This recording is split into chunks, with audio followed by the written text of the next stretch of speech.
I often try to use as a key to interpretation what I believe to be the most reliable, and for me, the Word of God is the most reliable thing I can give you. For that reason, I'd like to outline the structure of my reflection. It will begin with a brief introductory section, and then I'll draw upon several biblical characters whose stories offer compelling insights into the nature of imperfection. Through their experiences, we may come to understand that this imperfection is not inherently negative, but rather holds a unique form of praise. It's not a diminution of our value, but rather a uncovering of something valuable that perhaps our modern culture has overlooked. Before we delve into biblical examples, however, we need to establish a common ground. We must define what we mean by the term imperfection, explore why imperfection is a fundamental aspect of the human condition, and ultimately understand why imperfection is inherent to our own lives. Given this word's normally negative connotation, especially within our society, we attempt to conceal it using every possible method. Our defects, our imperfections are not things that we flaunt, they are things that we hide. People around us need to always see our finest version, or even our absolute ideal representation in their eyes. And this always makes us a bit like actors. Our life is always a bit like a theater, where we put on stage the best part of ourselves, when instead the whole of us is also made up of shadowy areas of imperfection. Yet if we momentarily turn our attention to this term, if we pause for a second, if we allow ourselves to be guided by the insights of Christianity, we come to understand that what we habitually call imperfection is, in essence, simply a reflection of our own inherent creatures. We are creatures. And what is the difference between a creature and a creator? What is the difference between us who are creatures and God? The fact that since we are creatures, we have limits. We define ourselves starting from our limits. We have limits. This makes us creatures. And this also brings out our identity. That is, our limits also tell us a bit about who we are. So we call imperfect that which has a limit. We call imperfect our creatureliness. When we want to abolish our limits, that is, we don't want to have any limits, we want to live infinitely. To have no more limits means to be perfect, that is, to be like God. So you see that our life is always a bit of a struggle between accepting that we are creatures and playing at being God. And we know how in history, when a person plays at being God, we know very well what this produces in all areas. And you see, we can see it in the great epics of history, the destruction wrought by some people who thought they were God.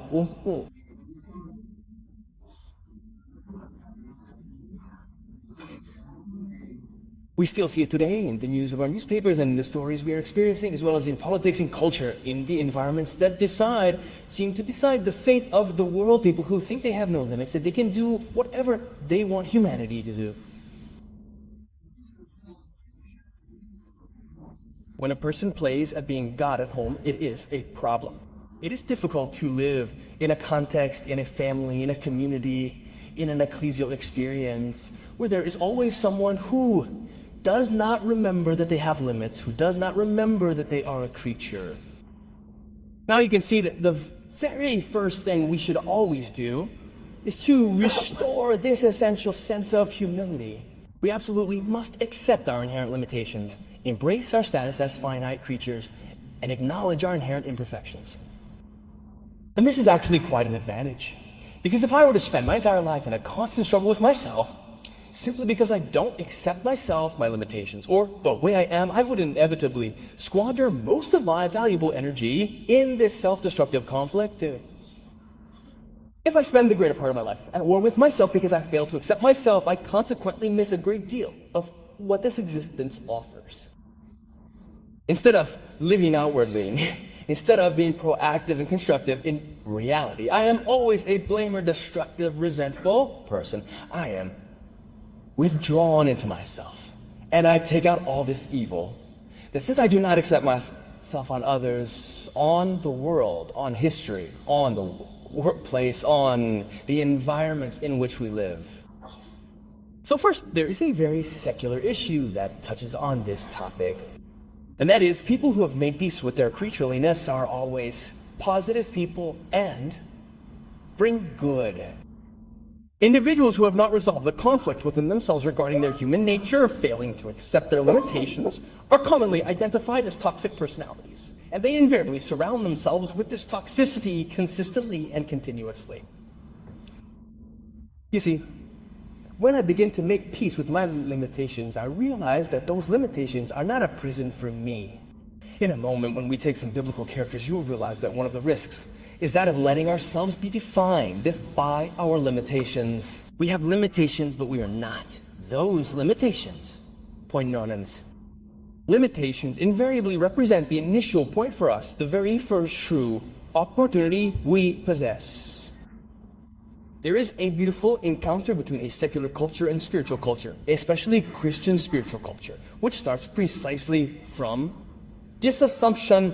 On the Temple of Apollo in Delphi, there was written this very famous phrase, "Know thyself." Were you to ask the great masters of spiritual life, were you to seek the counsel of those who have walked the path of Christian spirituality, you will come to understand that the foundational step for anyone desiring to embark on a spiritual journey is a profound self-knowledge. If you do not know yourself, you cannot build anything, neither human nor spiritual. The starting point is the knowledge of our limits, the knowledge of our creatureliness. But when I have discovered, when I have truly known, and when I have clearly before me what my limits are, then that very limit becomes a significant starting point in my life.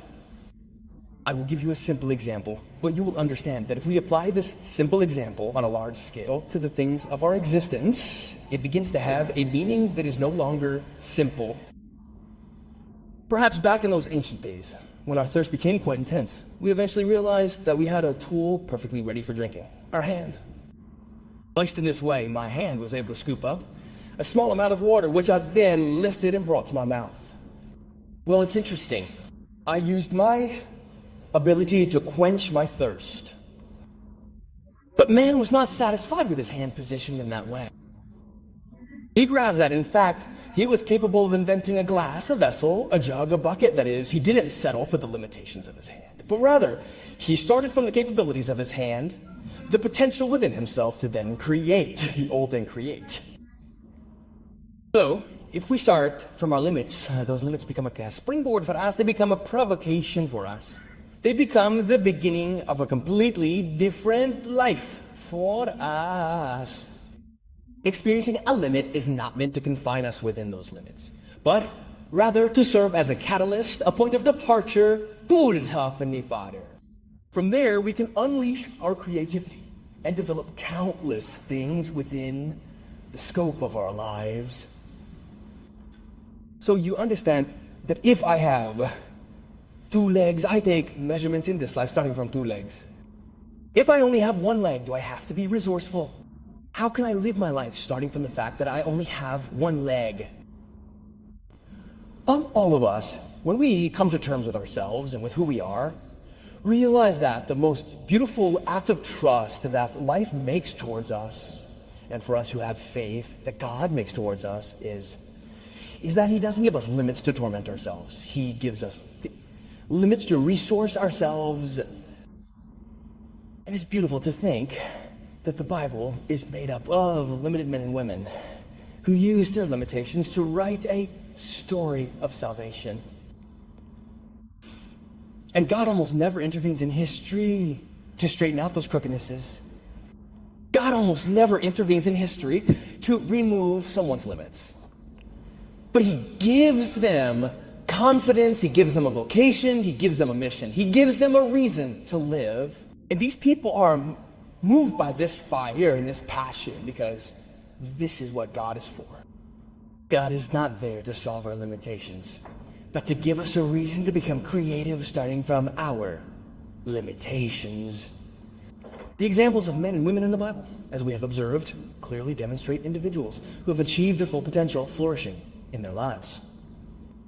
These are people who have embraced their true selves to the fullest, never diminishing their innate human nature, but instead accepting it and integrating it into their personal missions.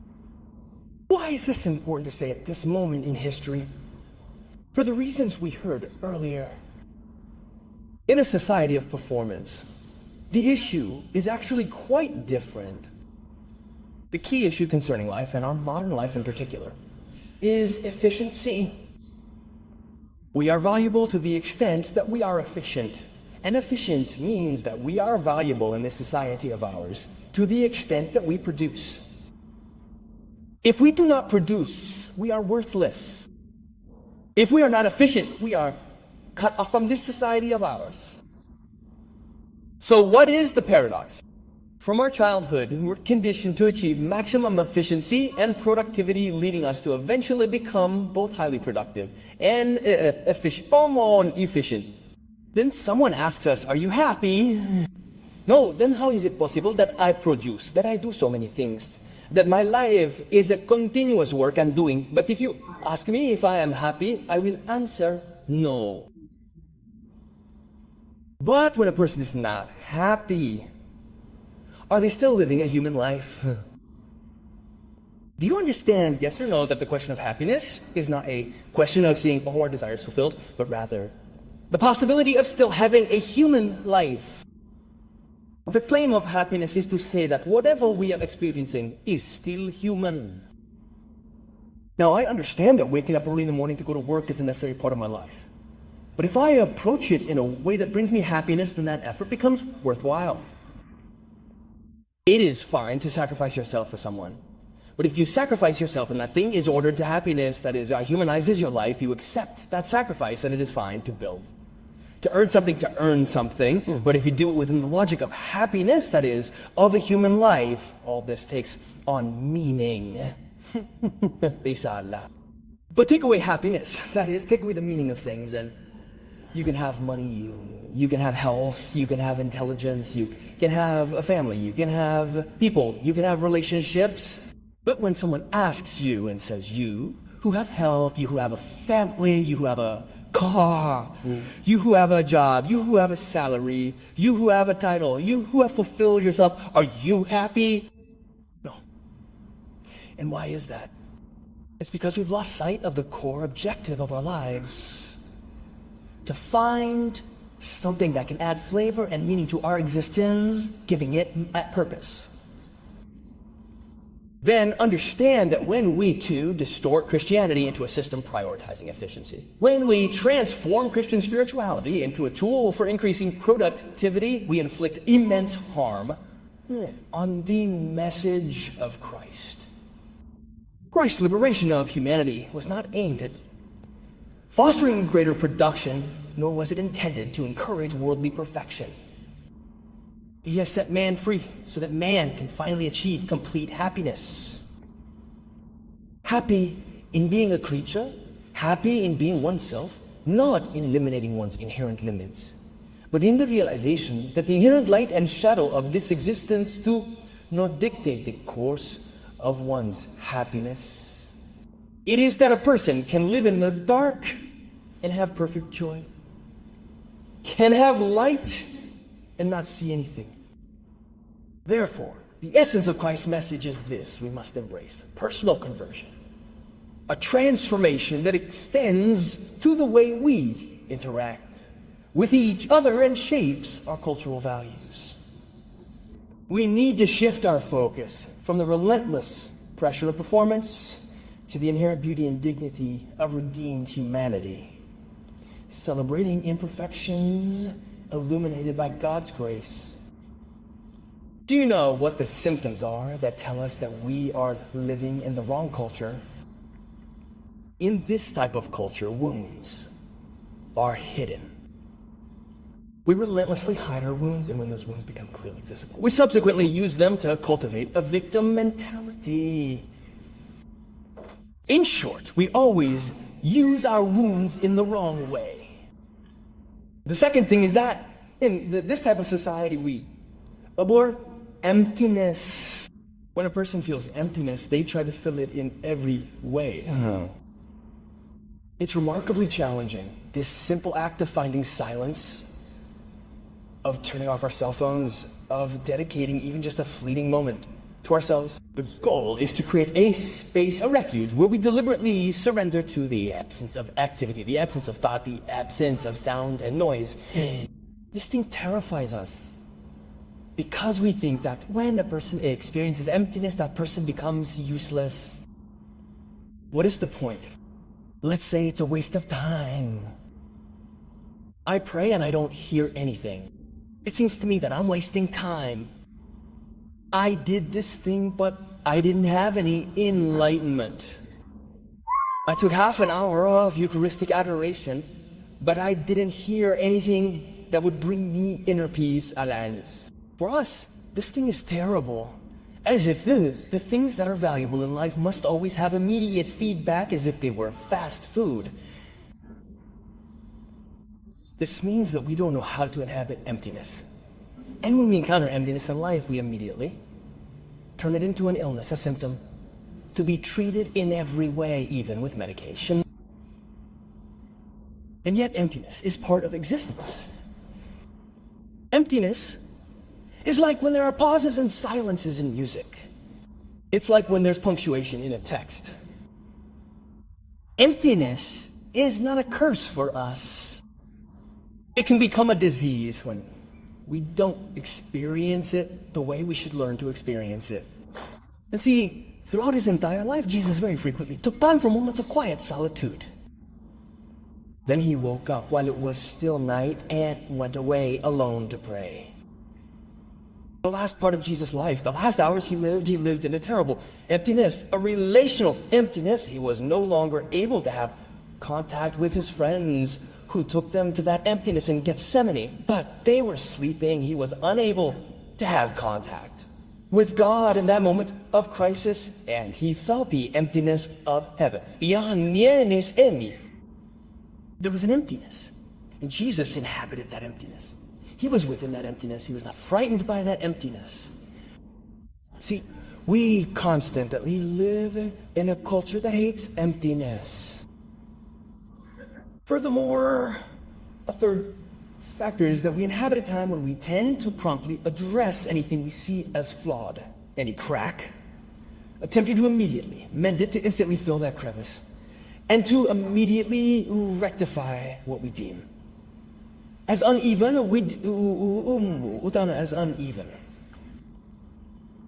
Instead, you see, the entire spiritual life is built on exactly the opposite. Spiritual life dwells within the cracks. A broken and humiliated heart your God does not despise. Basically, if a person becomes withdrawn and adopts a narcissistic personality, then they won't have the capacity for a meaningful spiritual life. When life creates you instead, when life reminds you that you are human, and look, you must not only think about the pain, think about the sense of fragility that a person feels when they fall in love, when they feel like they are becoming a little bit of an idiot. And what is that? It is the joy. It is the love that breaks you, that shatters you, that tells you that the beliefs that you had before are not the same. I have in mind a dear friend who is now a grandfather. And every time I see him holding his baby, he tells me, and look at the term he uses. He holds his grandchild in his arms and says, "It drives me crazy to hold him in my arms." What does it mean it drives him crazy? And suffering that is an excess of joy. That grandchild is able to do something that his son was not able to do. And it is interesting. Certain wonderful things about life can unexpectedly reveal how human we are, even after a lifetime spent in a profession, fulfilling responsibilities, honestly constructing our existence, meticulously arranging every detail. But when you hold a grandchild in your arms as a grandfather, it feels like something within you has shifted. A strange detachment, a bit like losing touch with your own self. This is where the spiritual life unfolds. When the overwhelming joy or profound pain reminds us of our human condition.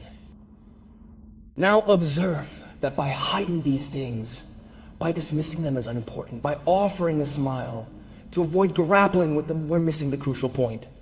It's precisely through facing these things that we unearth a deeper self within us. Limitations are not a mistake. They are an opportunity for each of us. And when you realize that you are limited, and now I am going to say something, and I hope that no one misunderstands what I am about to say. There are times when the Lord, the only way He has to remind us that we are not God and that we are not self-sufficient. Do you know what our sin is? Sometimes it is the last alphabet that the Lord has left to remind us that we are not God. And that at a certain point, He lets us make mistakes. God is not the cause of sin, but sometimes He lets us make mistakes. Because when you experience the fall, well, this can be a great school of humility for you, a great school of receptivity, because when people discover that they are human in pain or in joy, they become highly receptive. Look, we see right before us two parameters belonging to the field of anthropology. The society of efficiency, where we live only if we are productive, if we are perfect, and if we remove every obstacle to this imperfection.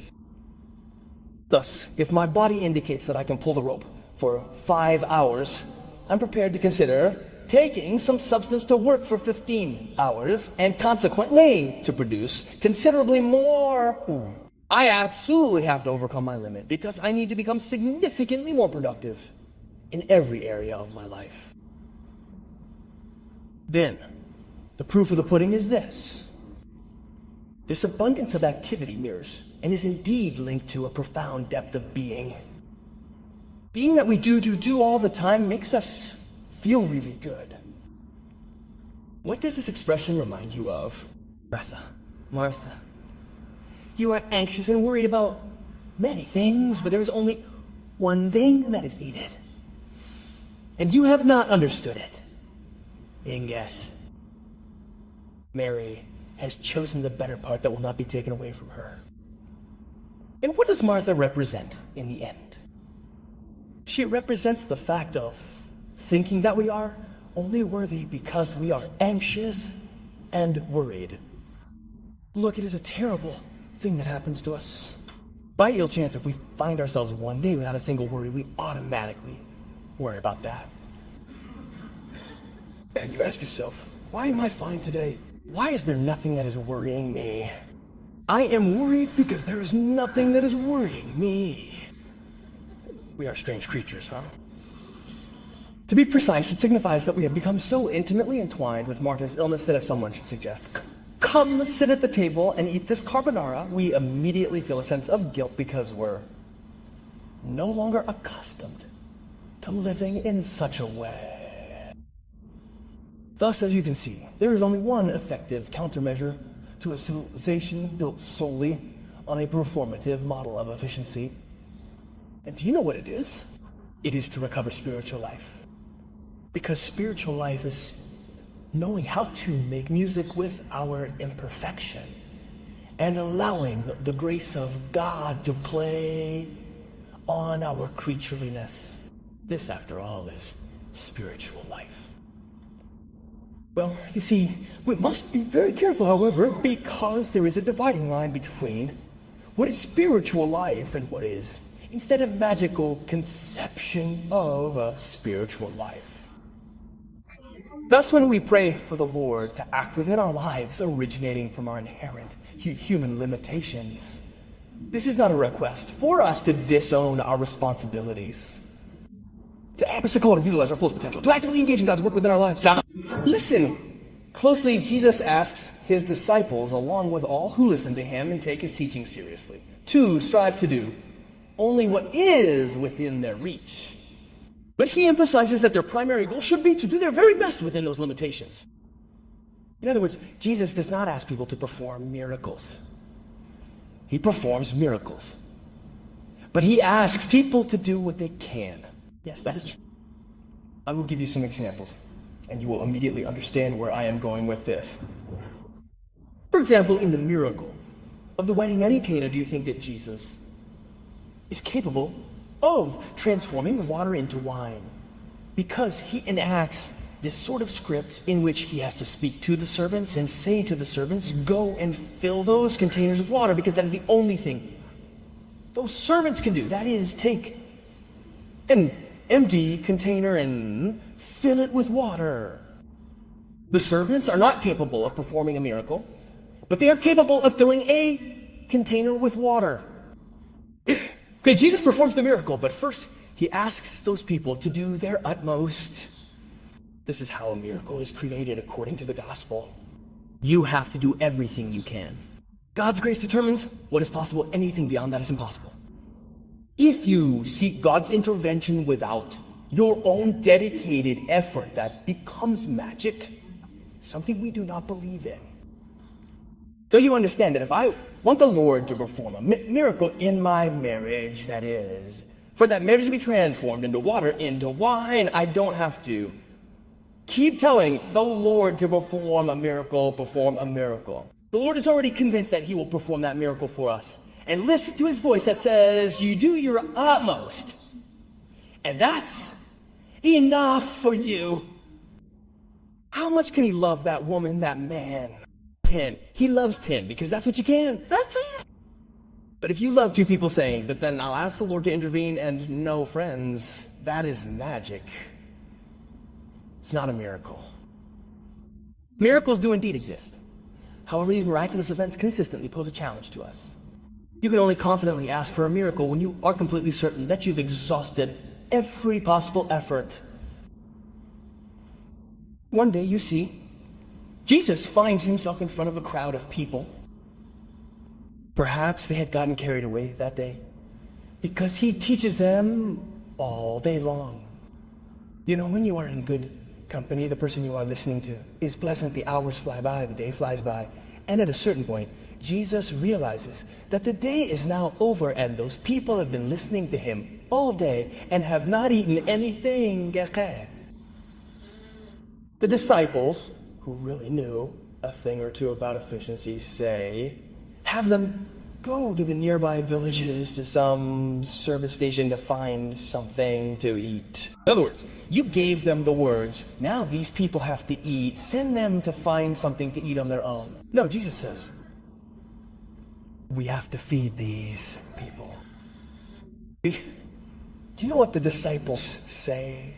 From where are we going to get the money necessary to feed all these people? Where do we get the bread to be able to feed these people? The food? How can we feed these people? We have nothing, Lord. We have a little boy who has a snack that his mother gave him. In his backpack, he has 5 loaves of bread and 2 fish. Give them to me. Do you know what Jesus does with those 5 loaves of bread and 2 fish? Right? He feeds the entire crowd and some remain. That's all he can. Do you see what 5 loaves of bread and 2 fish mean in front of a crowd of thousands of people? Nothing. But the Lord is not asking you to perform the miracle. He is asking you to give your 5 loaves of bread and 2 fish. Now my question is this. If someone were to ask you, in your family, are you giving all your 5 loaves and 2 fish? In order to answer this question, you would have to know yourself. Because if you don't know yourself, you don't know if you are giving everything you can.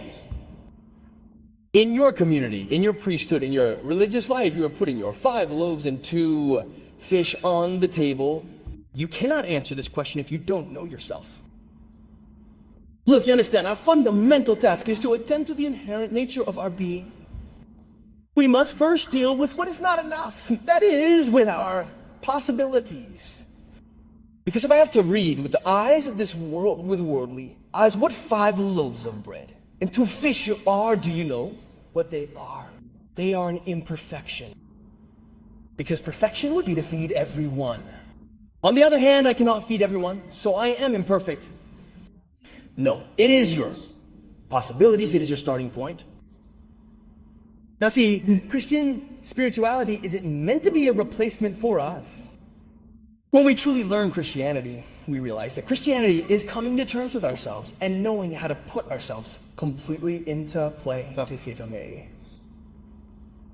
There is a third image that I want to leave you with and that Jesus gives us in the gospel. Water is impossible. The snack is impossible. The multiplication of the loaves and fishes. Then at a certain point, Jesus raises the bar. He says to go 2 by 2, to proclaim the gospel, giving this power, pay attention, to lay hands on the sick, heal them, and free the possessed and the demoniac. Well, that is power, isn't it? This is still the grace of God. But they have to do what they can. Do you know what their can is? Jesus says, go to the people who are suffering and say, the kingdom of God is near you. He is essentially telling those disciples, you have to get close to the people who are suffering. Therefore, while I can't perform miracles, I can offer my presence and support to those who are suffering. If the Lord chooses to use this act of kindness to bring healing, then that is His grace and mercy. The commandment to us is to be a neighbor to those in need. But failing to act despite offering prayers for divine assistance without actually engaging is nothing more than seeking magic, a superficial approach lacking true faith. So, what's the underlying issue? It's our sense of powerlessness when confronted with suffering. We avoid engagement because we don't have a ready-made solution. However, the Lord doesn't require us to have solutions. He asks us to simply be there, to offer a listening ear, a comforting touch, a kind smile. Because if you approach with that unwavering trust and genuine compassion, then a miracle truly can happen. I believe we live in a society increasingly incapable of true closeness. A society where we've stopped fully utilizing our capabilities. A world where we're living beyond our limitations, perpetually striving for impossible standards. We're demanding from ourselves what we're fundamentally incapable of providing, and this ultimately impacts our relationships with others. Especially those most vulnerable. Within our culture, we tend to praise the individuals we believe to be self-made, wouldn't you agree? Those who started out in a garage and then became billionaires, those who started something with determination, and then at a certain point, an empire was born around them. And this fantasy transforms into our main objective, the belief that, at its core, our existence is meant to be nothing else, a miracle. A journey from nothingness to becoming rulers of the world. What an illusion, friends. What an illusion. All it would take is one thing to scale down. Do you know what? To remember that sooner or later we will die. Because if we remember death, many things that we consider so gigantic in this life, people who achieve success, who have money, who have power, will all die. Even those who today seem to hold the reins of history will all die. Death reminds us that we are creatures. Do you understand why on Friday, Ash Wednesday, they put those ashes on our heads? Dust you are, and to dust you will return. If you remember this, you have turned a corner in life. Because then you will do something with that dust and you will not play at being God. Oh, I wanted to choose 2 characters from the Old Testament who are actually related to each other, because they are a father and a son who seem to me to be 2 people who can be paradigmatic to help us understand what kind of relationship we can have with our imperfection, and that is, they are 2 characters who have experienced their relationship with their own limitations in opposite ways. The first character experienced it passively, that is, he suffered his limitations. At a certain point, we have the feeling that he has not decided anything in his life, but that the limitations, the conditions imposed from outside have decided for him. The second character is exactly the opposite, that is, someone who has spent his life constantly denying a limitation, always putting himself against a limitation. He is always agitated. agitated. This inner struggle and restless nature permeate his entire life, a constant presence. So you will immediately realize that in both cases we are faced with two pathological forms of relationship with one's own limitations. The first is expressed with a very secular term, which is resignation. And people who are resigned and no longer expect anything from life, these are people who are blocked by their own limitations, who feel that their existence is a victim of that existence. The second type, on the other hand, is always those people who are always agitated, always struggling, always restless, who never find peace that helps them enjoy what they have, who always want something more. They are unable to enjoy the things that are already a step ahead to dream of something else, to demand something else. And they always live with the idea that someone wants to steal their life, wants to steal their existence. Let me reveal who these two characters are. The first is Isaac. The second is Jacob. Let me therefore answer your question, offering a brief overview of some key events in the lives of Isaac and Jacob. This will help illustrate how the Bible powerfully presents us with two narratives, both beautiful and intensely dramatic. Who is Isaac? Isaac is a very important character because he is the son of the promise. What promise? The promise that God makes to his father Abraham. Abraham and Sarah, they cannot have children for the rest of their lives. They have a dream of having a child, or rather, of having someone to carry on their legacy. God promised Abraham in ancient times, you will have descendants as numerous as the stars in the sky and as the sand on the seashore. For much of Abraham's life, this dream does not come true. At a certain point, Abraham tries to make his dreams come true on his own. And a son will be born, it will be Ishmael, but God will say he is not the son of the promise. In short, finally, miraculously, this child Isaac will be born. Now think about it carefully. This child is born to fulfill his father's dream. And it is a terrible thing when a person comes into the world and does not have the right to have a story, because their story is to make someone else's dreams come true. How many times do we find ourselves in similar situations?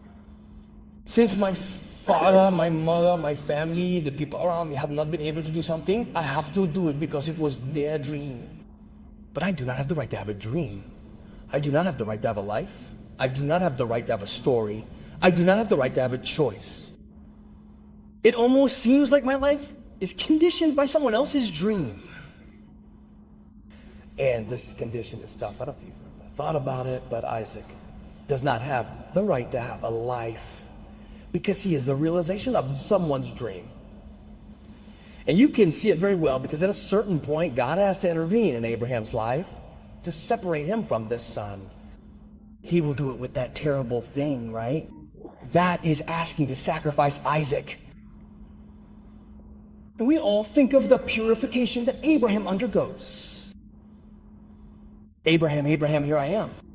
Take your son, your only son, kill him, sacrifice him, give him back to the Lord. And we all remember the scene in which Abraham goes up there on the mountain with this child who follows him and who asks his father, Dad, what are we going to do? We are going to make a sacrifice. But where is the sacrifice? There is no animal for the sacrifice. God will provide. And then this poor child finds himself tied up hands and feet, resting on a pile of wood. No one thinks about what Isaac must have felt when he realizes that he was the animal. So, he is a child who is born to realize the dreams of another, and then at a certain point he finds himself in a fight with God, feeling like this, truly a victim, truly on a pile to be killed. And it doesn't go well for him afterwards, because even if he is freed from him, that terrible traumatic story, at a certain point he will have an affair with his children. Well, 2 children will be born from the marriage, and the first son is Esau, 2 twins. But Esau comes out of the womb first, and then comes Jacob. And then we know that Jacob uses his father's blindness to deceive his father and to take the birthright, and so he is also deceived by his son. And we know it is written in chapter 26 of Genesis that this poor guy in sackcloth, when he goes to use the wells, as all the nomads of the time did, and the shepherds say, no, you must not use that well. What did they do at that time? They would show their muscles and defend the well because the well was life, and instead it was not. Do you know what Isaac did when they argued with him? He would say, I don't want to hear any argument. He would take everything and move on. He is really a passive. He is a victim. He is a man who is resigned to things, who seems to make no decisions. We acknowledge that this situation isn't as straightforward as my description might suggest. However, consider this. At times, we might live our lives as though the gifts and the constraints we encounter in this world ultimately shape our fate. I had an unfortunate family. Well, I have to accept having that unfortunate family. I have been wounded. I have to accept having that wound. I have had that negative situation. I have to accept having that negative condition. Simply put, each of us lives our existence as if we are sentenced to playing out the screenplay of another person. Yes, but what do you want to do with that family, with that wound, with that condition? Wake up at a certain point. You have to take the lead without saying, oh, that's it. Well, that's it. So be careful, because it is true that we have to accept being creatures, but we cannot accept resignation as the way to be creatures. It is always a starting point. While the son Jacob is the exact opposite of the father, in practice he is the exact opposite. In practice he is the one who is the father. He is not the son of the promise, nor is he the firstborn. Do you know what he does? If he takes the birthright, he deceives his father and his brother. You know that he takes the birthright with a bowl of lentils. He was starving and said to him, do you want to eat? Do you want my lentils? And will you give me your birthright? He was dying of starvation. He thought it was a joke. He gives him the lentil stew, and he trades the birthright for a single bowl of lentils. Next, concerning his uncle, the one from whom he must take his wife, even there he ultimately ends up being taken advantage of by this uncle going il-khacha. It was hardly a healthy family, let's say. And there wasn't much mutual affection amongst them. Then while escaping from Esau, because, quite rightly, Esau eventually gets angry when he realizes he's been robbed of his birthright, let me remind you that Jacob is the only one to wrestle with God directly at the Jabbok, and paradoxically, the Lord lets him win. Lead them to the show. Do you know what the sign is of his victory, that he wrestled with God? It is that from that moment on, he will be crippled.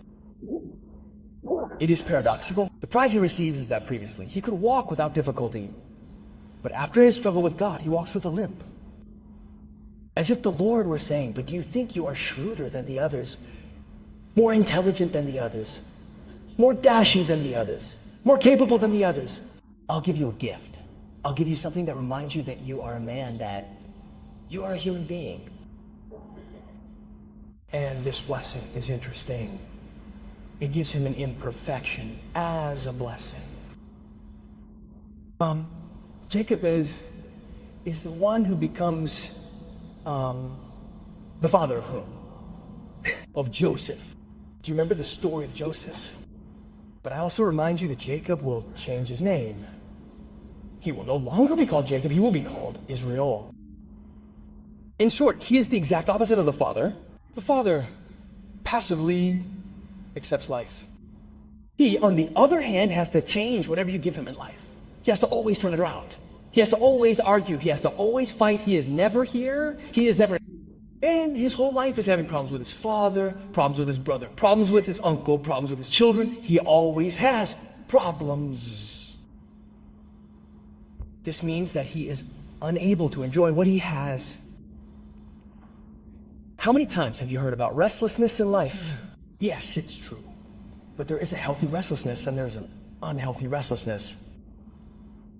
People who don't know how to live in the present, in the moment, enjoying what they have, are always unhappy. So we find ourselves in front of two characters who are actually telling us what end we could meet if we don't accept our imperfection as Christ taught us. Therefore, the issue isn't efficiency. It's about being human. To be human is to understand that our beginning always serves as a constraint that guides our actions and thoughts. But let's not confuse our limitations with our destiny. They are, in fact, simply springboards. And when we start from what we are capable of and combine it with the grace of God, then something emerges that isn't simply efficiency, but a profound joy, a true appreciation for the beauty and richness of existence, accompanied by feelings of gratitude and happiness.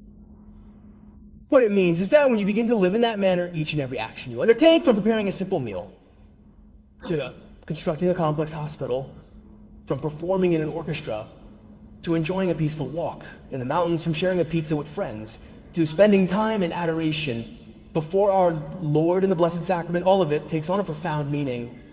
You always feel the taste, the beauty of all these things.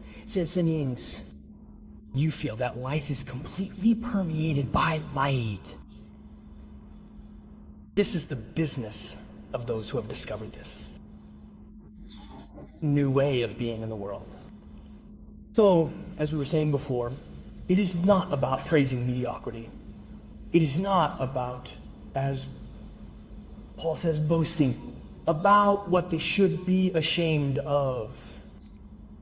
It is not about taking our sins and canonizing them. Imperfection simply expresses the fact that we are creatures loved for, and when we allow ourselves to be reached by the love of God, then perfection does indeed happen. And this is the call, the holiness of each one of us. During the gospel reading, we heard the words, "Be perfect, just as your Father in heaven is perfect." Jesus' invitation is not an invitation to not make mistakes, but an invitation to resemble God. In what way? In faith and in love. So we are perfect to the extent that we know how to abandon ourselves. To the extent that we know how to trust, that is. To the extent that we have discovered that the strength of our existence is a relationship on which we can lean. When you discover this, you are perfect. And the second thing is that what perfects your life is your capacity to love. Whatever you love is always permeated by perfection. If you love cooking, your food tastes delicious. If you love playing your music, it sounds beautiful. If you love a person, you produce happiness. If you love what you do, you can see it in the fire that you put into things. Love perfects things. So it's not about saying we are not weak and fragile. It's about saying that we are weak and fragile, but capable of loving and trusting. There it is. This is our anthropology. This is what we need to learn. We must not pretend that we are not weak and fragile. We must accept that we are weak and fragile, but we must not use weakness and fragility as a great excuse for not trusting and not loving. Because if you are weak and fragile, but are capable of trusting and loving, this is the masterpiece that the Lord has made.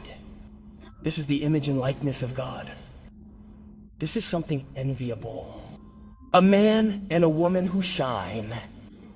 A man and a woman who are fully realized. And when a person is like this, even when they no longer produce, because sooner or later we no longer produce in our society, we continue to be beautiful. I think of so many elderly people, how much beauty and light there is behind those people. I think of so many sick people who are discarded by our societies, marginalized, who are invisible. How often is there a beauty, a light that emerges from those people? I think of children. How much light there is behind those children, behind their innocence. You see, what the world does not like, because it does not shine the spotlight on these people, cannot take away from these people their capacity to be perfect in faith and love. Because even when I find myself cast aside by the course of history, if I allow the grace of God to operate within me, then despite my rejection, I remain a star. I continue to shine. And sooner or later, we will all find ourselves in that condition. One of the most mysterious words that is spoken in the Gospel of John is spoken at the end by Jesus to Peter, and he says, the day will come, Peter, when they will gird you and take you where you do not want to go. It will also happen to us that someone will have to take care of us, that we will no longer be able to stand on our own 2 feet, that someone will have to feed us, remind us of the therapy we need to take. At some point, even we will find ourselves confronting the uncomfortable truth that our limitations seem to gain dominance over each of us. We will feel less free, unable to make any decisions, as though someone is controlling us, binding us tightly, and dragging us towards a destination we never desired.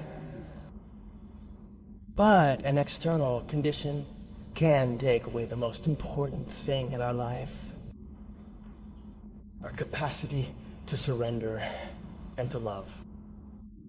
No condition can take it away from us. So when you have learned this, in any circumstance of your life, you will show something that is greater than efficiency. You will show happiness. Happiness is not having an ideal life, but loving to the fullest through our real life. This is the incarnation. This is the truly wonderful scandal that Jesus came to bring into the unfolding events of history. This is the greatest medicine for a society of performance. Well, I like to think, and I will conclude. You see that Jesus asks this of his disciples. He says, "You are the light of the world and the salt of the earth." What good is salt if it loses its flavor? He says, tasteless salt that cannot give flavor to things is useless, he says. It is good to be thrown away and trampled underfoot. What good is a light if you hide it? A light is good to be placed high up and to illuminate the entire room.